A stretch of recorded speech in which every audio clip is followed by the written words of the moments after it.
মাকে নিয়ে যত কথা লিখবে মনে হবে ততই কম লিখেছি।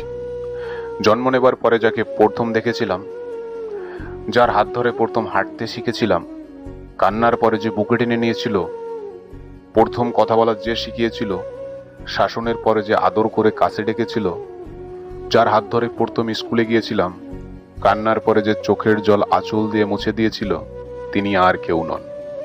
তিনি হলেন মা, আপনার আমার মা।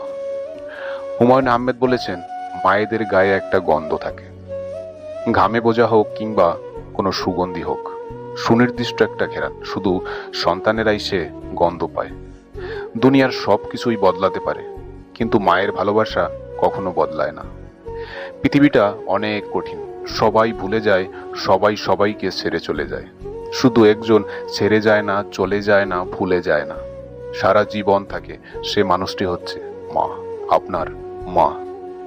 মাকে নিয়ে বর্ণনা করার জন্য ঘূর্ণিঝড় হ্যারিকেনকেও তার সর্বোচ্চ শক্তি দিয়ে লিখতে হবে। তার শক্তি শেষ হয়ে যাবে, কিন্তু মাকে নিয়ে বর্ণনা শেষ হবে না। মা হলো এমন একজন মানুষ যে অন্য সকলের জায়গা নিতে পারে, কিন্তু তার জায়গা কেউ নিতে পারে না। মা হলো বাড়ির হৃদয়ের মতো। বাড়িতে সে নেই মানে কোনো হৃদয় স্পন্দনও নেই। একজন সন্তানের লেখা তার মাকে একটা চিঠি। জানো মা, তুমি চলে যাওয়ার পর এখন আর কেউ আমাকে আগের মতো ভালোবাসে না। বাবাও না, কেমন জানি বদলে গেছে, আমার দিকে ফিরেও তাকায় না। আমি জানি তুমি এখন নিশ্চয়ই মনে মনে বলছো, খোকা, এখন তুমি বড় হয়েছো, এই জন্য তোমাকে এখন আর কেউ বকা দেয় না।